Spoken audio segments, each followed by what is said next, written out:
Hello, welcome back to foodies ecstasy. ഓണസദ്യയുടെ വിഭവങ്ങളാണ് കണ്ടുകൊണ്ടിരിക്കുന്നത്. ഇഞ്ചി, നാരങ്ങ, മാങ്ങ, കിച്ചടി, പച്ചടി, തോരൻ, അവിയൽ. ഇനി എട്ടാമത് വിളമ്പുന്നതും ട്രിവാൻഡ്രംകാരുടെ മാത്രം സ്പെഷ്യലായിട്ടുള്ള വടക്കൂട്ട് കറിയാണ് ഉണ്ടാക്കുന്നത്. അപ്പോൾ അതെങ്ങനെയാണ് ഉണ്ടാക്കുന്നതെന്ന് നോക്കാം.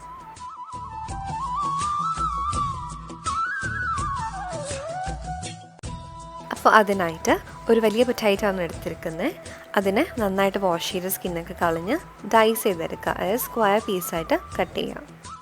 അപ്പോൾ അതിൻ്റെ കളർ മാറി ബ്രൗൺ ആകാണ്ടിരിക്കാനാണ് വെള്ളത്തിലിട്ട് വെച്ചേക്കുന്നത് കേട്ടോ.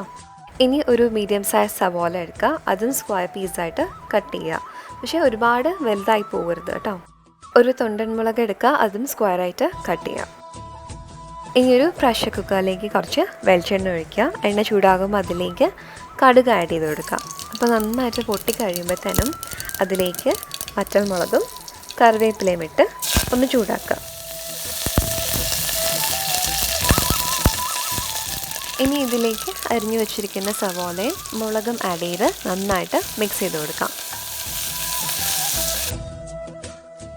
സവോള ചെറുതായിട്ടൊന്ന് ട്രാൻസ്പെറൻ്റ് ആകുമ്പോൾ അതിലേക്ക് അരിഞ്ഞു വെച്ചിരിക്കുന്ന പൊട്ടാറ്റോ ആഡ് ചെയ്ത് കൊടുക്കാം. നന്നായിട്ട് മിക്സ് ചെയ്യാം. ഇനി ലോ ഫ്ലെയിമിലാക്കുക. അതിലേക്ക് മഞ്ഞൾപ്പൊടി ആഡ് ചെയ്ത് മിക്സ് ചെയ്യുക. ദെൻ മല്ലിപ്പൊടി ആഡ് ചെയ്യുക, മുളക് പൊടി ആഡ് ചെയ്യുക. നന്നായിട്ട് മിക്സ് ചെയ്ത് ആ ഒരു പച്ചമണം മാറുന്നവരെ മിക്സ് ചെയ്ത് കൊടുക്കുക. ഇനി പൊട്ടാറ്റോ വേകാൻ ആവശ്യത്തിന് വെള്ളം ഒഴിക്കുക. ഞാനിവിടെ 1 കപ്പാണ് ഒഴിച്ചിരിക്കുന്നത്. നന്നായിട്ട് മിക്സ് ചെയ്ത് കൊടുക്കുക. അതിലേക്ക് കുറച്ച് കറിവേപ്പിലയോടെ ഇട്ടിട്ട് അടച്ചു വെച്ച് ഒരു 3 വിസിൽ കേൾക്കുന്നവരെ വേവിച്ചെടുക്കുക. ഇനി വടക്കൂട്ട് കറിയുടെ മെയിനായിട്ടുള്ള വട ഉണ്ടാക്കാം. അപ്പോൾ അതിനായിട്ട് ഞാൻ 1/2 കപ്പ് ഉഴുന്ന് 1 മണിക്കൂർ വെള്ളത്തിൽ കുതിർത്ത് വെച്ചതാണ്. അതിൻ്റെ വെള്ളമൊക്കെ മാറ്റി നന്നായിട്ട് അരച്ചെടുക്കാം. അപ്പോൾ ഒരുപാട് അങ്ങ് ഫൈനായി പോകരുത്, ചെറിയൊരു തരിതരിപ്പ് ഉണ്ടായിരിക്കണം.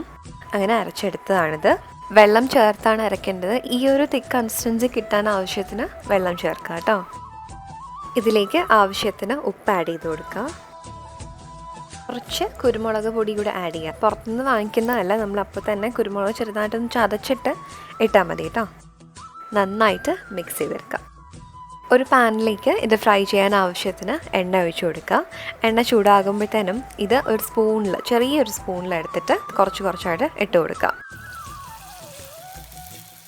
ഇടയ്ക്കിടയ്ക്ക് സ്പൂൺ കുറച്ച് വെള്ളത്തിൽ ഡിപ്പ് ചെയ്യുക. എന്നിട്ട് എടുക്കുമ്പോഴത്തേനും പെട്ടെന്ന് ഇളകി വരും കേട്ടോ.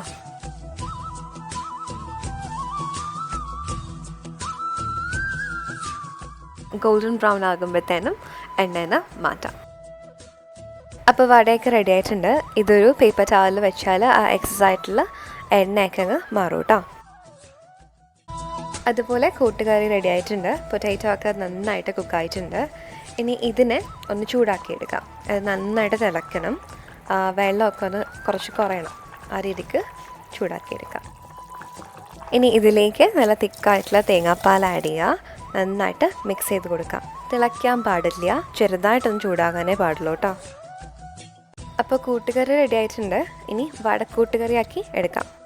നല്ല ക്രിസ്പി ആയിട്ട് സോഫ്റ്റായിട്ട് ഫ്രൈ ചെയ്തേക്കുന്ന വട എടുക്കാം. അപ്പോൾ റെഡിയാക്കി വെച്ചിരിക്കുന്ന കൂട്ടുകറിയും വടയും കൂടെ നന്നായിട്ട് മിക്സ് ചെയ്യുക. കുറച്ച് സമയം വെച്ചേക്കാം കേട്ടോ. അപ്പോൾ നന്നായിട്ട് വടയിലെ കൂട്ടുകറിയൊക്കെ പിടിച്ചിരിക്കും. അപ്പോൾ ട്രിവാൻഡ്രം സ്പെഷ്യൽ വടക്കൂട്ടുകറി റെഡി ആയിട്ടുണ്ട്. എല്ലാവരും ട്രൈ ചെയ്ത് നോക്കാം കേട്ടോ. സോ വീഡിയോ ഇഷ്ടപ്പെട്ട please to subscribe, share, like and comment. Bell icon click ചെയ്യാൻ മറക്കരുത് കേട്ടോ. അപ്പോൾ ന്യൂ റെസിപ്പീസിൻ്റെ നോട്ടിഫിക്കേഷൻസ് ഒന്നും മിസ്സാവില്ല. Thank you.